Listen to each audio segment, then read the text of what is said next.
बायको म्हणली तुमच्या बहिणीचं लग्न तुम्ही एवढ्या थाटामाटात केलं, होती नव्हती शेती विकली, बहिणीला खूप मोठं स्थळ पाहून दिलेलं आहे, चला की म्हणे तुमच्या बहिणीकडे जाऊ, थोडी फार मदत मागू.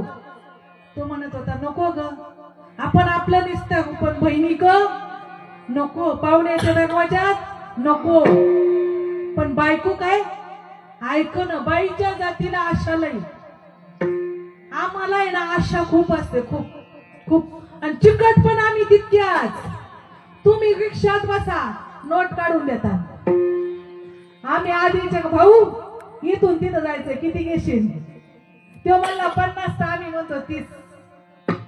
आम्हाला बाजारघाटसाठी 500 दिले तर 300चाच आणतो, आणि हिशोब मागितला तर 600चा देतो. माग किती टाकीतो?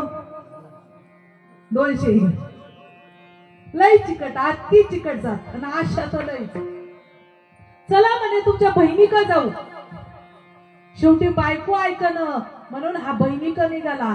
पण बहिणीला भाऊ येताना दिसतोय. तीच नोकरांना सांगितलं माझे भाऊ आणि भाऊजाई येते, त्यांना गाईच्या गोठ्यामध्ये काय दे, जागा दे म्हणे, इकडं आणू नको.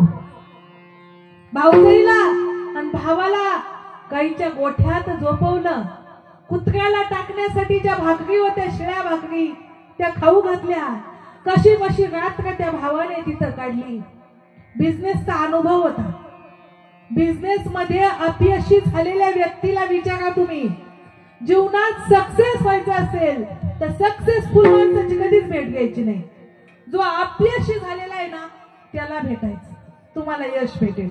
तर तो त्याचा अनुभव सांगत असतो. हा अपयशी झालेला असतो. याच्या लक्षात येतं की आपल्याला अपयश कशाने आलेलं आहे. आता त्या गोष्टी पुन्हा करायच्या नाहीत.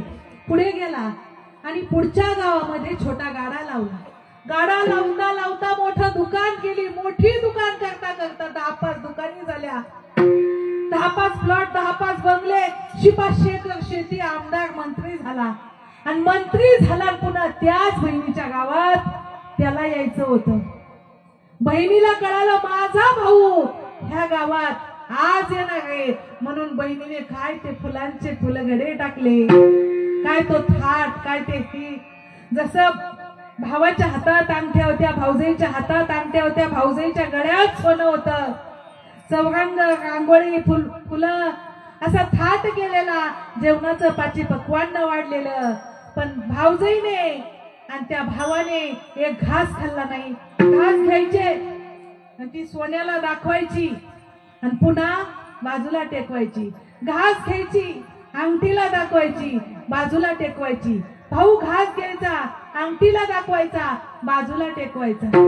बहीण म्हणली दादा, वहिनी तुमच्यासाठी एवढ्या अट्टहासाने स्वयंपाक केला आणि तुम्ही खात का नाही? तर भाऊ आणि भाऊजाई म्हणले आमच्यासाठी नाही केला, आमच्याकडे पाहून नाही केला, आमच्या सोन्या नाण्याकडे पाहून केलाय, म्हणून आम्ही कशाला दाखवतोय? जर तू आमच्यासाठी स्वयंपाक करायचाच होता तर कधी केला असता? पहिल्याच वेळेस जेव्हा वेळ आली होती तेव्हा. म्हणजे संसारामध्ये कोणीच कुणाचं नाही. जोपर्यंत तुमच्याकडे 2 पैसे आहेत तोपर्यंत बहीण तुमची आणि भाऊ तुमचे, आणि आम्ही सुद्धा तुमचे कुठपर्यंत आहेत. आम्ही तुम्हाला लटिका लटिका संसार सांगतो आणि खोटं सांगू सांगू आम्ही पाकिट छापितो. आम्ही तरी कुठं खरे आहेत का खरे? दादाचा मला फोन आला, किती द्यायची? म्हणलं ते 10-5 एकर. हा, आम्ही कुठे आहेत खरे? आम्ही पण खोटं सांगू सांगूच काय करतो. नंतर म्हणले तुमच्या सोबतच्यांना काही द्यायचं का? म्हणलं त्यांना 10-5 दिलं तर काय कमी आहे का आम्हाला? आता किती द्यायचे म्हणता? म्हणल्यावर तुम्ही लाख दिले, 50 दिले तर कोणी नको म्हणणार आहे का? जोपर्यंत तुमच्याकडे पैसा आहे, प्रॉपर्टी आहे, तोपर्यंत तुम्हाला काय आहे? किंमत आहे. तर मी नाही म्हणत आम्ही घेऊ नये असं म्हणणं नाही बघा का दादा. आम्ही घेऊ नये असंही माझं म्हणणं नाही, तुम्ही देऊ नये असंही माझं म्हणणं नाही. पण द्यायचंय ते कसं द्या? बेताचं द्या. खूप पण देऊ नका आणि खूप कमी पण देऊ नका.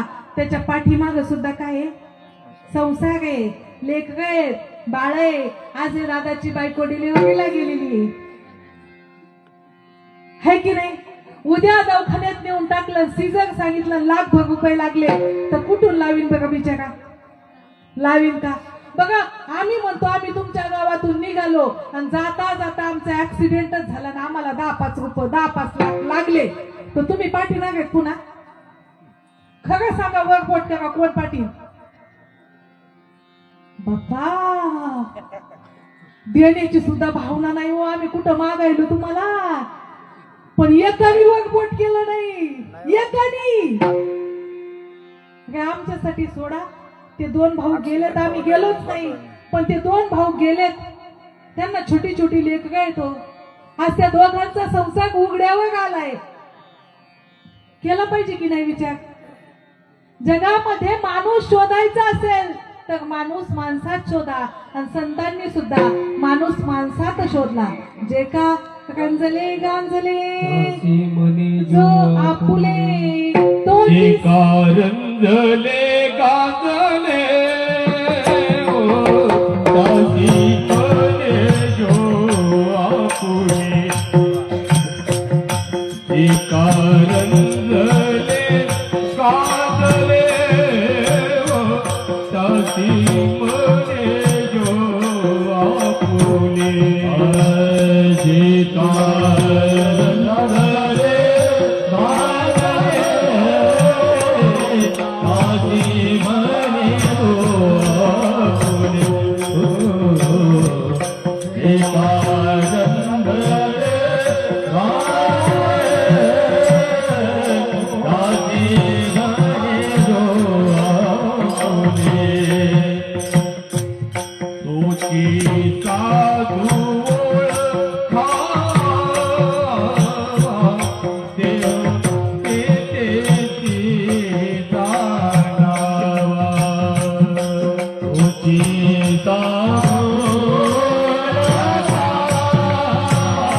रंजले गांजले दासी मने जो आपुले त्यासी म्हणे जो आपुले तोची साधू ओळखावा देव तेथेची जाणा. मी तुम्हाला सहज विचारलं, सहज, जर आमचा ऍक्सिडेंट झालाच आणि 10-5 लागले तर कोणी देईन का? तर एकाने बोटवर केलं नाही, पण तुमच्या गावामध्ये एखादी अशी व्यक्ती असू द्या की ज्याला 10-5 लाखाची गरज आहे, ती मी तरी नक्कीच देईन. तुमच्या गावामध्ये 10-5 अशी लेकरं असू द्या की ज्यांना आईबाप नाही, त्यांना सांभाळायचंय, त्यांना मी तरी नक्कीच सांभाळीन. आणि आम्ही संतांनी ते केलं म्हणून आमचा संसार कसा आहे? सुखरूप आहे. आम्ही माणसात देव पाहतो, माणसात देव ओळखतो. आजकाल संसारात दुःख काय? माणसात देव दिसत नाही, आई वडिला देव दिसत नाही, सुनेला सासू देव दिसत नाही. खूप चापटा त्या मावल्या माहेरी गेल्या ना, भाऊजाईला म्हणते माझ्या आई वडिलांना सांभाळ, त्यांना वाकडं तिकडं बोलू नको, त्यांना जीव लाव. आणि इकडं आल्या सासरी की सासू सासरे हम दो हमारे दो, आणि बुडा बुडी निकाल दो. फेकतो. लगीन नवऱ्याला 25 दिवसात काय म्हणते, धनी तुम्ही वेगळं निघा आणि वेगळं निघून तुम्ही काय बघा किती दिवसात वेगळं काढते घ्या. 25 दिवसात. किती चमत्कार आहे तो. प्रभाव आहे, प्रभाव तांदळाचा. तिघ भाऊ वयाचे 25 वर्ष एका ताटात जेवले. लग्न झालं की 25व्या दिवशी काय म्हणले, वेगळं निघायचं. 25व्या दिवशी कुणामुळं? आता वेगळं निघायचं म्हणल्यावर गावचे सरपंच आले. कशासाठी आले असतील? कशासाठी आले? गावची पंच कमिटी आली, ग्रामपंचायत सदस्य, सरपंच, उपसरपंच सगळे आले. कशासाठी आले असतील?